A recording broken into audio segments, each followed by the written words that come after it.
Present moments are the best possibility for change to happen. So let's write that down. Present moments are the best possibility for the change to happen. That's so real.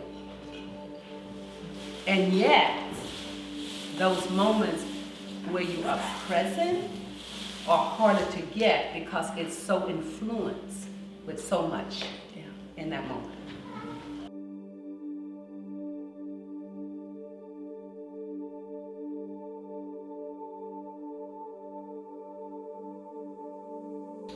Part of my challenge is trusting and sitting back enough to see what the next thing out of people's mouths is, so that I don't have to go based on my assumptions, but I can see how very different the reality is from whatever might be going on in my head, and even learning how to stop the stuff in my head. The question, which is, when you're holding this model in a facilitation role, people who don't know what the model looks like, part of it is a temptation to actually model the model, just being present and silent. What's interesting about be present is that there's not this big gap between facilitation and being a member, so that there's not a like, okay, I'm the facilitator, nothing is supposed to happen to me. And I think the best way for me to change the world is starting with ourselves. The world will get better. Each one that we change, the world will get better. So this is, I feel this is incredible contribution to a really, truly changing the world, because it's for basis coming from inside ourselves, you know. And that one, nobody can take it away from us. I think that history is playing more of a role in me showing up and participating than I realized. But this is a new moment, so. And this is a new moment. Yes. And this is a new moment, right? Wow. Right? Yeah. If you understand where you are, it helps really create a different moment, which means that you can still have any past memories or anything right here present, including what you are learning. But if you have to still know how you are in it, because that's the influence of what changes the action to that moment.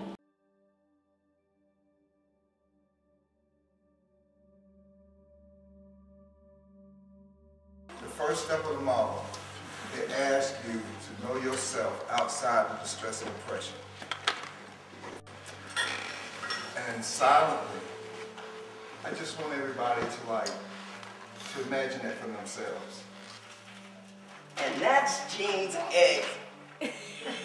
This is baby G. That's Jean. Doesn't that look like Jean? Come on. Pure, honest, clear about who he is, right? Free. And at the heart of it, It's love. That's my motivation. That's my energy source. that's who he is. Then he starts moving into the world, right? And things start coming his way, right? People start talking to you. People start having opinions about who you are and what you can do and what has ever been done and what they've done, and you can't do more than me. And those opinions start to try to mold us so that we fit. We have to fit, right? Fit? So things start to happen like, I don't want to play with you because you're ugly. And that was my first one. So now, I still got love you, but only when I don't feel ugly. Or only when I'm not around people who feel ugly that remind me that I'm ugly. I can't hang out with you, man. You're too smart. And until I'm around people who I feel who are smarter than me, and then I'm not smart enough.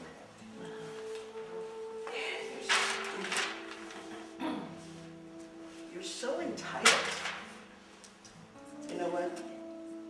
You were never wanted. You're weaker than everybody else. Right? Yeah. I don't like people like you. Your skin's too light. You're so privileged. You're only a child. What do you know? You're underprivileged. You go over there. Men like you guys always end up as absent fathers. You're a welfare mom. You're fat. You know what they say about white people? White people? You're oppressed, right? I've never done it. I don't know, man. You're kind of hopeless. I don't think you should be at this school. Yes, I can, because I like school. You're no good. I You're uneducated, and it goes on. Now, I want you to be clear. You can still see the light in there, but it's starting to be harder to see. Not just for me, but for him. So now imagine this. This guy walks out into the world, and he's looking for a job that feeds his soul. He's looking for a relationship that can see who he is. He doesn't understand why things don't work out for him like they should. But maybe they really shouldn't anyway, because after all, I'm all of this, right? And then he meets somebody who has on the exact same shield, right? Because we all have our shields. And we're trying to communicate. But the place that I communicated from when I was born into this world, son of pearl, little bitty baby, is not who I am now. Because now I'm like in that self-imposed, world-imposed prison that we are so sophisticated about putting ourselves in. Because that's how I learned to survive. I mean, I learned to cope as a human being in this world. I adapted to my environment. But in order to do that, I had to bury my head so it could survive. I had to put my light to sleep. And the crazy thing is, I don't know about you, but I walked around with this shield on, but I didn't think anybody else had a shield. I thought everybody else was a bright, shining light. That's really who they were. Which means we have to know this is even here. We have to know it's there. And what's more, we have to know how it got there so we can start to take it off. That's the work we're doing today. Does that make sense? The first step of that model is to know yourself outside the distress of oppression. I mean, I just even had to kill the oppression and kill the distress and just to know yourself. Know yourself. And then the real me, that secret me that I only know. You know, and I just secretly started like trying to see what it looked like outside of it. So I did like, I got rid of my things around being smart. And I got rid of my things around being oppressed and privileged, because I am privileged. And stupid. And entitled. I am entitled. Where does this fit? Mom and welfare? I got a mom. There are mothers out there. I have a mom that's struggling with children.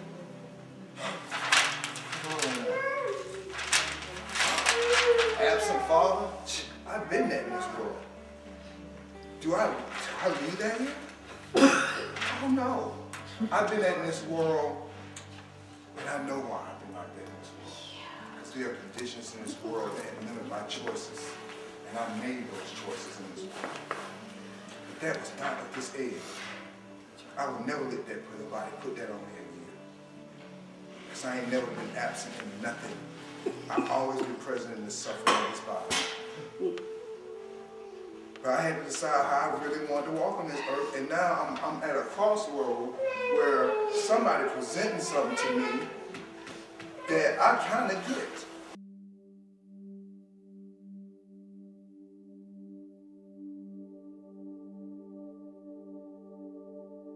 So, like the whole thing about how I keep like not speaking up fully and like catching myself quicker, you know, like seeing the pattern, just catching myself quicker. You know, I want that to be in the moment, faster and faster. To be present like the first time. But you know what? Hey, I get to forgive myself. You know, how can I like truthfully and honestly like be connected to other people around me when I have like going through my head? You know, it feels like dirty. Like there's me and then this dirt and then the other person instead of like me and the other person, nothing, you know, between us. And I find this work so precious, especially I'm getting it. I'm getting this, slow it down. And you keep saying, let's slow it down. It's not invalidating the story. It's not invalidating what the head is saying. It's just saying, slow it down, because we want to hear. Exactly. We want to hear from this part of you that you're skipping right by, because it doesn't feel safe for you to say that. So you skip by it. And our work is, whoa, it's safe here. We're going to slow this down. You don't have to have the magic of knowing how to do anything but saying, are you okay? And even if I turn my head and I turn back, it's another moment that I'm waiting for. It doesn't mean you don't have information, but you don't try to already predict the information in the moment. You risk not knowing. I'm willing to take the risk. And this is where it gets hard around this process, but it's a practice place. When I look at you, I see your eyes, I see your physical face, I know who your name is. I know if I think about the history and all that, but this moment, I see nothing but this moment. I'm waiting for a new set of knowing in this moment. That's an amazing thing. Do y'all understand what I'm saying?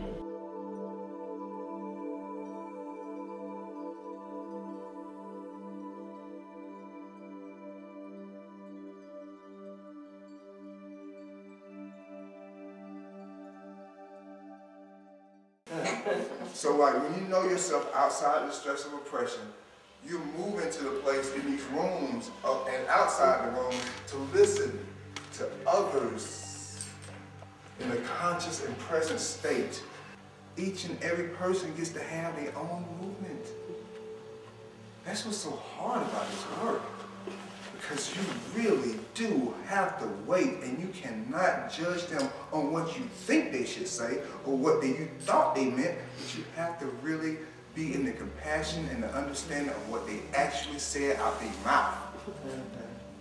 And then you can question that until you can get more clarity, and then help them be able to put more words so we can actually make sure that is what they're actually trying to say. Remember, that's a hard thing, to use the language that we have to communicate to the world spirit. The language is imperfect. It's hard to use it. And so I want to talk about this, the interconnectedness part. Because this is a little like a dance, right? Like there's really, the truth is, I started this process over here. I started this process in rooms like this, listening to people without much to say. I didn't have any idea really who I was, but I just kept listening. And when I would get triggered, I would notice it, and then I'd keep listening. So this interesting thing, I know the arrows look like they're going in one direction, but I kind of think of them as going back and forth. Because as I'm listening to you, oh, wow, that is in me. Okay, let me check that out. Is that why we're connected? I don't want to be connected around pain. Let me make sure I know who I am. Now let me listen. Oh, okay, now we can connect. So there's a way that the small groups give us a chance to not only listen to others and support others in knowing more and more who they are, for real, right? They're eggs.